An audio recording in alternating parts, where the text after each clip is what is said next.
അസ്സലാമു അലൈക്കും വറഹ്മത്തുള്ളാഹി വബറകാതുഹു. പ്രിയപ്പെട്ടവരെ, നിങ്ങൾ എല്ലാവരും ശ്രദ്ധിച്ചിട്ടുണ്ടാവും, ഈ അടുത്തൊക്കെ നമ്മൾ ഫോൺ വിളിക്കണ സമയത്ത് സൈബർ ക്രൈം റിപ്പോർട്ട് ചെയ്യാൻ പറഞ്ഞുകൊണ്ടുള്ള ഒരു warning message, national help line number ആയിട്ടുള്ള ഒരു നമ്പർ അതിൽ പറയുന്നുണ്ട്. ആ നമ്പറിൽ വിളിച്ച് കംപ്ലൈൻറ്റ് രേഖപ്പെടുത്തി കഴിഞ്ഞാൽ തുടർന്ന് എന്താണ് സംഭവിക്കുന്നത് എന്നതിനെ കുറിച്ച് അങ്ങനെ ഒരു ഏതെങ്കിലും ഒരു സൈബർ ക്രൈം റിപ്പോർട്ട് ചെയ്ത ആളുകളുണ്ടെങ്കിൽ എന്നിട്ട് എന്താണ് സംഭവിച്ചത് ഒന്ന് കമന്റ് ചെയ്യണം. അപ്പൊ ഞാൻ പറഞ്ഞു വരുന്നത് എന്താന്ന് വെച്ചാൽ, ഈ മെസ്സേജ് ഇപ്പോൾ വ്യാപകമായി ഒരാൾ മറ്റൊരാൾക്ക് വിളിക്കുമ്പോൾ കേട്ടുകൊണ്ടിരിക്കുന്നു. അത് നേരത്തെ കൊറോണ സമയത്ത് കൊറോണ പടർന്നു പിടിക്കുന്നതിനെ സംബന്ധിച്ചിട്ടുള്ള കോള് മുതലാണ് ഈ ഒരു സിസ്റ്റം നമ്മുടെ നാട്ടിൽ കണ്ടു തുടങ്ങിയത്. വളരെ എമർജൻസി ആയി എന്തെങ്കിലും ഒരു ഹെൽപ്പ് ആവശ്യമുള്ള സമയത്താണ് നമ്മൾ ഇങ്ങനെ ഒരു അർജന്റ് കേസിലാണെങ്കിൽ പോലും വളരെ ശല്യം ചെയ്തുകൊണ്ടായിരിക്കും പലപ്പോഴും ഈ മെസ്സേജ് ഉണ്ടാവുക. പൊതുജന താല്പര്യാർത്ഥം ചെയ്യുന്ന ഒരു കാര്യമാണെങ്കിൽ പോലും അതിൻ്റെ ഇപ്പോഴത്തെ അതിൻ്റെ ഒരു എന്താ പറയുക, ശല്യം എത്രത്തോളാണ് എന്ന് പലപ്പോഴും നമ്മൾ അനുഭവിച്ചിട്ടുണ്ടാവും. ഞാനിപ്പോൾ ഈ വീഡിയോയിൽ പറയാനുണ്ടായ കാരണം എന്താണെന്ന് ചോദിച്ചാൽ, ഈ വീഡിയോ വരാനുണ്ടായ കാരണം എന്താണെന്ന് ചോദിച്ചാൽ, ഈ സൈബർ ക്രൈം ഇത് റിപ്പോർട്ട് ചെയ്തതിൻ്റെ പേരിൽ ഇങ്ങനെ ട്രാൻസ്ഫർ ചെയ്യപ്പെടുന്ന പണം എന്താണ് സംഭവിക്കുന്നത്, അതിൻ്റെ പിന്നീട് എന്താണ് ഉണ്ടാവുന്നത് എന്ന് ആരെങ്കിലും അന്വേഷിച്ചിട്ടുണ്ടോ, അറിഞ്ഞിട്ടുണ്ടോ?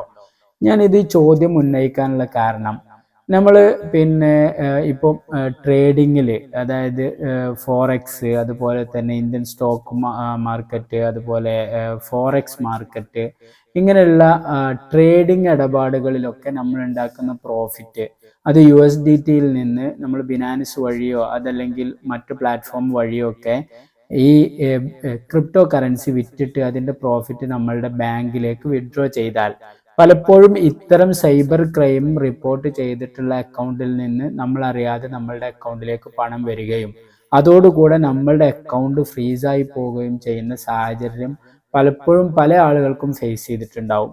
ഈ ഇതിൽ എന്തുകൊണ്ടാണ് നമ്മളുടെ അക്കൗണ്ട് ഫ്രീസ് ആവണമെന്ന് ചോദിച്ചാൽ, വളരെ ജെന്യൂൻ ആയിട്ട് സൈബർ ക്രൈം റിപ്പോർട്ട് ചെയ്തിട്ടുണ്ട് എന്നതാണ് ഇതിനുള്ള കാരണം പറയുന്നത്. എന്നാൽ ഈ സൈബർ ക്രൈമിന്റെ നടപടികൾ എന്താണ് സംഭവിക്കുന്നത്? ഒരു നാഷണൽ ക്രൈം നമ്പർ, അതൊരു നാഷണൽ ഹെൽപ്പ് ലൈൻ നമ്പർ എന്ന് പറഞ്ഞിട്ടൊരു നമ്പർ പബ്ലിഷ് ചെയ്യുകയും ആ നമ്പറിൽ വിളിച്ച് കംപ്ലൈന്റ് ചെയ്യാൻ പറയുകയും ചെയ്യുന്നു. കംപ്ലൈന്റ് ചെയ്താൽ എന്താണ് സംഭവിക്കുന്നത്? ഉടനടി അക്കൗണ്ട് ഫ്രീസ് ചെയ്യുന്നു. അക്കൗണ്ട് ഫ്രീസ് ചെയ്ത് കഴിഞ്ഞാൽ പിന്നീട് തൊട്ടടുത്ത നടപടി എന്താണ്?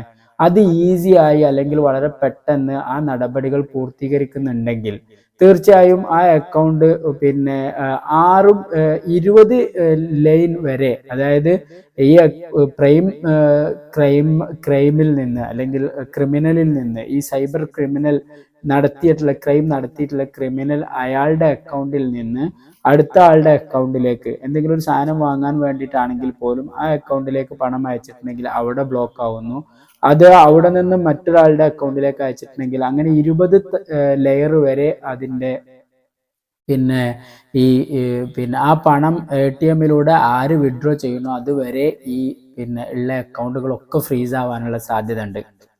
അത് ഫ്രീസായി വെക്കുന്നതിലുള്ള വിഷമത്തെക്കാൾ ഉപരി അത് ഈ നിയമ നടപടികൾ, അക്കൗണ്ട് ഫ്രീസ് എന്നതല്ലാത്ത ആ ക്രൈമിനെ കുറിച്ച്, അത് ആരാ നടത്തിയത്, അത് ആ പണം ആരാണ് വിഡ്രോ ചെയ്തത്, അയാൾ പിടിച്ചിട്ട് എന്തിന് അഗെയിൻസ്റ്റ് ആയിട്ടാണ് ആ പണം തനിക്ക് കിട്ടിയത് എന്ന് തുടങ്ങിയിട്ടുള്ള ഫോളോ അപ്പ് അന്വേഷണങ്ങൾ ഇത്രയും ഇന്റലിജൻസ് സംവിധാനങ്ങളും പോലീസ് സംവിധാനങ്ങളും കോടതിയും ഒക്കെ നിലനിൽക്കുന്ന ഒരു രാജ്യത്ത് അതിൻ്റെ നടപടിക്രമങ്ങൾ ഒരിക്കലും പൂർത്തിയാക്കുന്നില്ല എന്ന് അനുഭവത്തിന്റെ അടിസ്ഥാനത്തിൽ നമ്മളുടെ പണം നമ്മളുടെ അക്കൗണ്ടിൽ ഈ ലാഭം, നമ്മൾ ട്രേഡിങ്ങിൽ നിന്നുണ്ടാക്കുന്ന ലാഭം പിൻവലിച്ചു എന്നതിൻ്റെ ഒറ്റ കാരണത്താൽ നമ്മളുടെ അക്കൗണ്ടുകൾ ഫ്രീസായി പോകുന്നതായിട്ട് വളരെ വ്യാപകമായി നമ്മൾ ശ്രദ്ധയിൽപ്പെട്ടിട്ടുണ്ട്.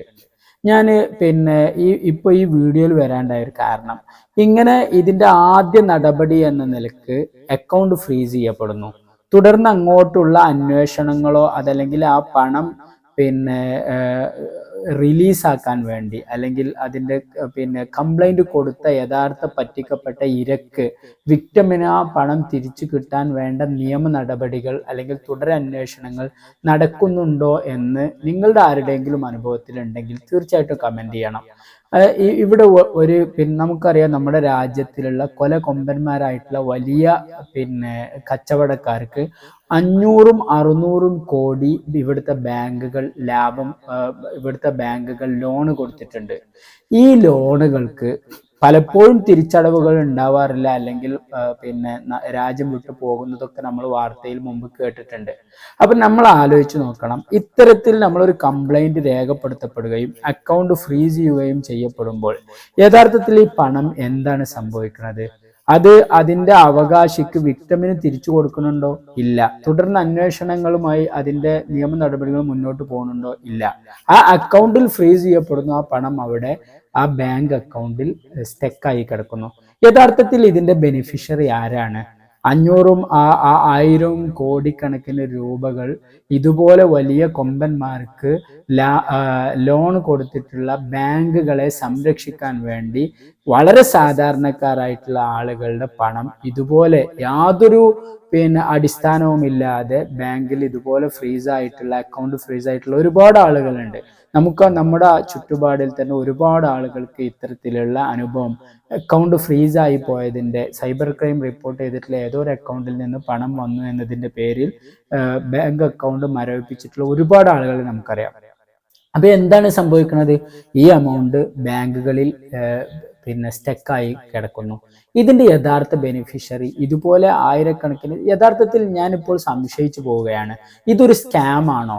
ഇത് ഈ വലിയ കോടിക്കണക്കിന് രൂപകൾ ലോൺ കൊടുത്തിട്ടുള്ള ബാങ്കുകളെ സംരക്ഷിക്കാൻ വേണ്ടി ഗവൺമെന്റും അതുപോലെ തന്നെ ഈ ബാങ്കുകളും കൂടി നടത്തുന്ന ഒരു വഞ്ചനയാണോ എന്ന് ന്യായമായും സംശയിക്കുകയാണ്. കാരണം ഇതിന്റെ യഥാർത്ഥ ബെനിഫിഷ്യറി എന്ന് പറയുന്നത് ഇതുപോലെയുള്ള ബാങ്കുകളാണ്.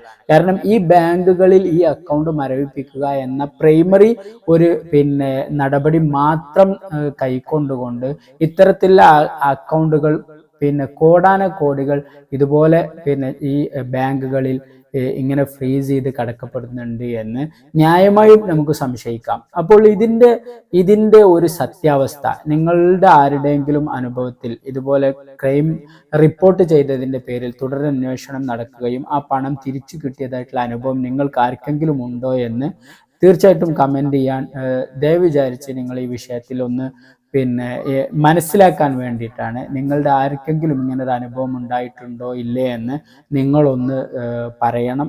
ഞാൻ ഈ വിഷയം പറഞ്ഞിട്ടില്ല എങ്കിൽ തീർച്ചയായിട്ടും അങ്ങനെ ഒരു നടപടിയും നിങ്ങളുടെയും അനുഭവത്തിൽ അക്കൗണ്ട് ഫ്രീസ് ചെയ്യപ്പെടുന്നു എന്നതല്ലാത്ത മറ്റൊരു നടപടിയും കൈക്കൊള്ളുന്നില്ല എങ്കിൽ പരമാവധി ഈ വീഡിയോ ആളുകളിലേക്ക് എത്തിക്കാനും ഇത്തരത്തിൽ